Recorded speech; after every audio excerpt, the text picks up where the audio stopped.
I stand here today with a business that I think is financially stronger, it's more streamlined, and it's much more focused on connectivity and our direction.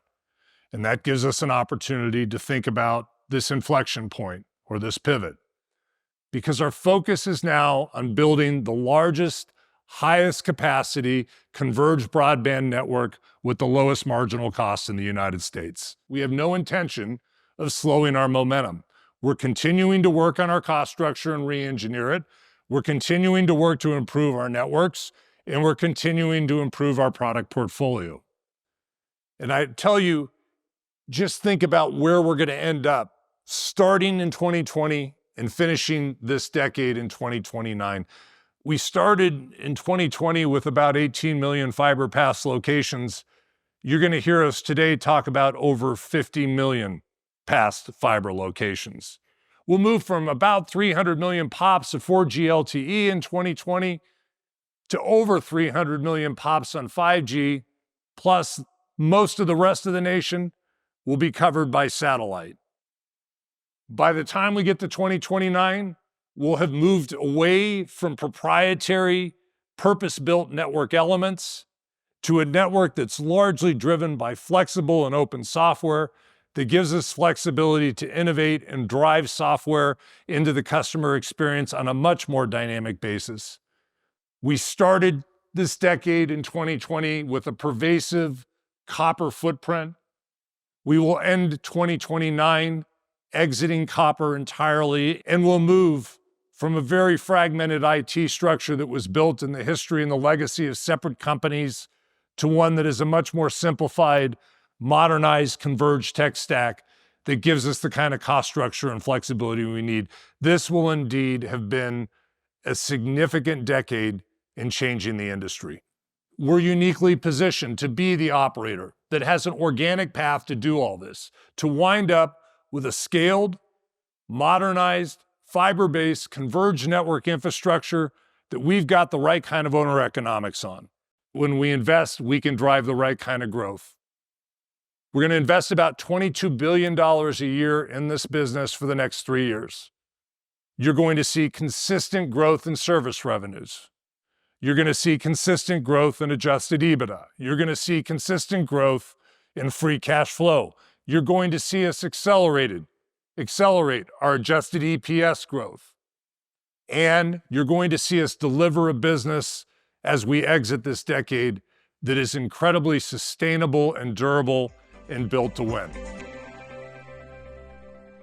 Over the next 3 to 5 years, AT&T will complete the expansion of our fiber footprint and the modernization of our wireless network, solidifying our position as the nation's largest converged network operator with owners' economics at scale. We intend to expand the reach of our AT&T fiber to over 50 million plus locations.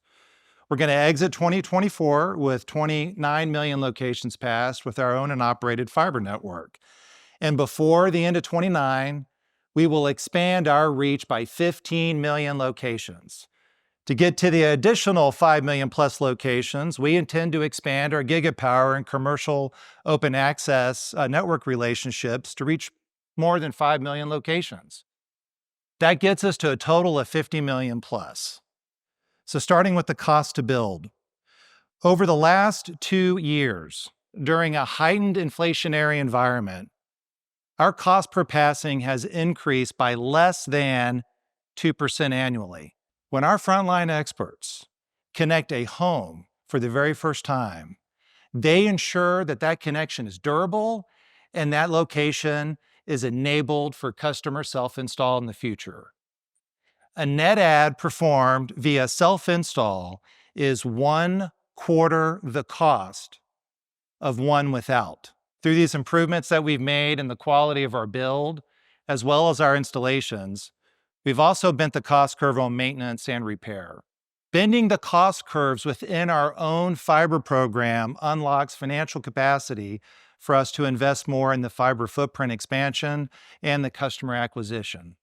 We first announced these plans to modernize our wireless RAN, or our radio access network, roughly a year ago. And this effort is important for 3 reasons. The first reason is through this transformation, we're going to modernize nearly every one of the AT&T cell sites.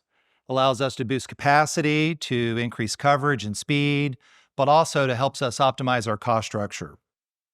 The second reason that this is important is that this transformation of modernizing our wireless RAN is actually to transform it to a more open architecture that will enable us to serve the growing traffic demands with a better customer experience and at a better cost curve. And the third reason that this program is so important is that with our modern network, we will unlock a consistent network API architecture. This will enable more rapid product deployment and open up the network for future network monetization opportunities. Over the last 4 years, we've won by listening to our customers and responding to their needs. And what you'll see us do going forward is focus on 3 things. First, you've heard it so far, we will absolutely grow with fiber. We have the best broadband product in the market with AT&T Fiber. We are going to win with convergence. John shared some perspective with you just a minute ago. Customers prefer converged. We are able to deliver that simple and seamless, and we know we can continue to evolve that to make it better. And then our third priority here is to sustain our momentum in mobility nationwide. AT&T Fiber wins, hands down. Above that, AT&T Fiber customers stay longer. We have more room to grow with AT&T Fiber.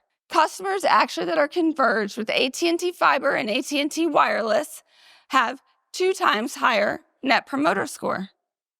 They're more willing to recommend AT&T Fiber and AT&T Wireless. They also have better churn. They stay with us longer. Converged customers at AT&T are spending more. In fact, converged customers are actually more likely to have more lines per account, select higher speed tiers, and that results in a 15% or more increase in lifetime value. We have 4 strong years of growth behind us, but we're not in a leading position just yet. There's no structural reason for that. We absolutely have more miles of coverage than anybody else. We have the spectrum position that's on par with the share leader out there. And we have a winning strategy that focuses on the customer. AT&T is investing in the right assets to solidify our position to be the nation's leading connectivity provider. We lead with quality and asset differentiation. You may know this, but we serve nearly 2.5 million of the largest global enterprises, government, small and medium businesses. We provide nearly services to all of the Fortune 1000 companies. And we do that because we have deep relationships in key verticals. Our fiber and wireless-owned assets and advanced technology give us the right to win in every segment of the business. And that's what we plan to do. In business solutions, we have achieved 23 consecutive quarters of wireless service revenue growth. And our business wireless revenue growth rate has exceeded our total wireless service growth rate every quarter since 2019. We also deliver the only dedicated public safety platform. It's called FirstNet. It's a unique network responsive to the public safety needs. Supporting those first responders, that's in our DNA. Today, our penetration rate, where we have owned and operated fiber at a business location, is below 30% overall. We have room to grow. We can do better. In fact, if you think about it, close to 70% of the business locations where we have fiber, they are also occupied by small businesses. And small businesses, we even have more upside with a lower penetration rate. That is significant opportunity for us. Our strategy is we are going to lead with fiber. However, if we do not have fiber, We have a nationwide fixed wireless solution, and it is built for business. The bottom line is we expect to no longer provide copper-based services across the vast majority of our footprint by the end of 2029. Customers are demanding faster and more reliable services, and we've developed many products that can better meet their needs. AT&T has the largest wireless network in North America, and our AT&T Phone Advanced product is going to serve the vast majority of our existing copper-based customers. We've made a pledge that we're going to keep our customers connected through the process and make sure that no customer loses access to voice or 911 services. Wireless First is the name for our wire center areas where we have not built and do not plan to build residential fiber. There's not an economic path to do so. The plan is to have no customers using copper services in these wire center areas by the end of 2027. Now moving on to Fiber First. These are the areas where we have today or plan to build fiber. In these areas, we will be working to upgrade our customers to fiber. Our plan is to have no customer left using copper services in these wire center areas by the end of 2029. That is when we expect to have our fiber build to 45 million locations completed. With our proven success to upgrade customers and the regulatory precedents that we have achieved, we are very confident we can provide the right products for our customers to migrate them, maintain them, and exit the copper network. This isn't technology for technology's sake. This is technology that we're using for some very specific outcomes.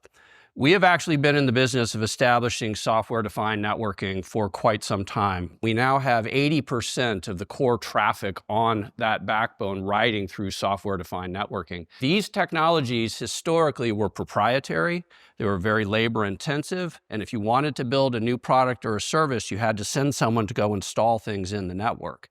The competency that we're developing here is the ability to deliver a software-based, high-margin, lower capital cost networking down to those endpoints, as well as create the opportunity to develop new products and services that sit on top of this.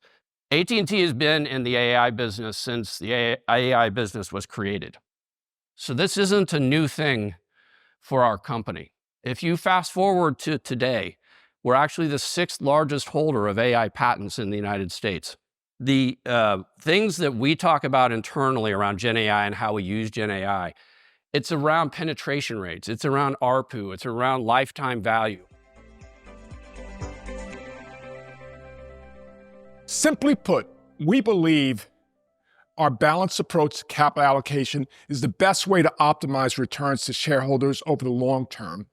It does so by investing to drive growth in revenues, earnings, and free cash flow while returning significant capital to shareholders in the form of an attractive dividend and share repurchases. Our confidence in this outlook is in part shaped by everything we've accomplished the last 4 years. During this period, we took decisive steps to streamline our operations and exit non-core businesses. We also went back to our roots by investing heavily in our 5G and fiber networks and putting customers in the center of everything we do. Since the beginning of 2020, we have invested more than $100 billion in our networks and nearly $40 billion in spectrum. We worked with the board for many months to determine how to optimize shareholder returns over the long term, and we're very pleased with the outcome of these efforts. We expect that more than $40 billion of this financial capacity will be returned to AT&T shareholders in the form of share repurchases and dividends. Our 3-year plan has about $10 billion of additional financial capacity for potential strategic investments, further balance sheet deleveraging, or additional capital returns. Through this robust shareholder return plan, we expect to return nearly 80% of our free cash flows to shareholders over the next 3 years. This approach to capital allocation should enable us to exit this 3-year period well positioned to drive accelerated growth and attractive returns thereafter. You should expect that we're going to continue to grow this business in a responsible fashion, that we'll get the right kind of growth. You should expect that we're going to continue to work on our operating structure and our cost models and finish the work that we need to do on some of the legacy side that improves our margin structure, that ultimately drives better returns in cash in the business and growth in EBITDA. That's what we're promising to do back for you.